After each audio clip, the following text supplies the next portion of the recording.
விவசாயிகளின் பயிர்க்கடன் ரூபாய் 5932.23 கோடி தள்ளுபடி செய்யப்பட்டுள்ளது.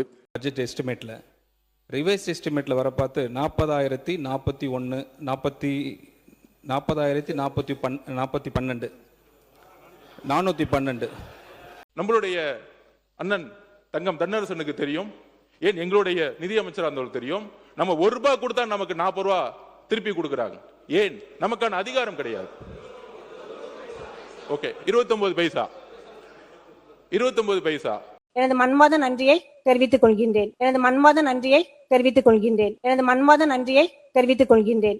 என்னை பெருவாரியான வாக்கு வித்தியாசத்தில் வெற்றி பெற செய்த என் தொகுதி நிர்வாகிகளுக்கும் வாக்காளர் பெருமக்களுக்கும் என் மீதான நம்பிக்கைக்கு நன்றி செலுத்துகின்றேன். இம்மாமன்றத்தில் எனக்கு வாய்ப்பளித்த மாண்புமிகு பேரவைத் தலைவர் அவர்களுக்கும் எனது மன்மாத நன்றியை தெரிவித்துக் கொள்கின்றேன். தமிழக முதலமைச்சர் என் இனமான தலைவர் ஜோசப் விஜய் அவர்களின் எனக்கு ஒரு அமைச்சரவையில் ஒரு வாய்ப்பு கொடுத்திருக்காங்க, சுற்றுலாத்துறை அமைச்சரா.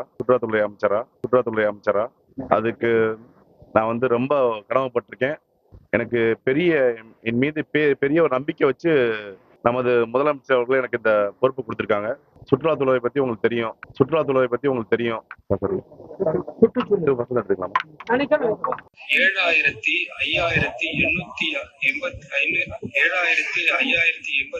கோடி ரூபாய் ஒன்றிய அரசிடம் இருந்து கிடைக்கும் என எதிர்பார்க்கப்படுகிறது. வாங்குறாங்க 20 days போடுறாங்க. என்ன டேட் மேனுஃபேக்சர் இருக்கு? டேட் பார்த்துருவேன்.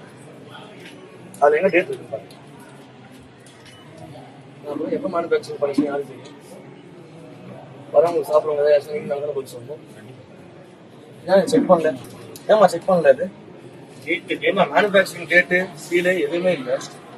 இதுல டேட்டே போடாம ஒரு ஸ்டிக்கரு, இதுல ஏதோ ஒரு டேட்டு போட்டுருக்காங்க. இது எந்த டேட்டு தான் மேனுஃபேக்சரிங் பண்ணாங்கன்னு எப்படி தெரியும் உங்களுக்கு? என்ன எப்படி நீங்க இதை கவுண்டர் மெஷர் பண்றீங்க? இவங்கெல்லாம் யாரும் இங்க தற்குறிகள்லாம் கிடையாது. இவங்க எல்லாரும் தமிழ்நாட்டு அரசியலோட ஆச்சரியக்குறி.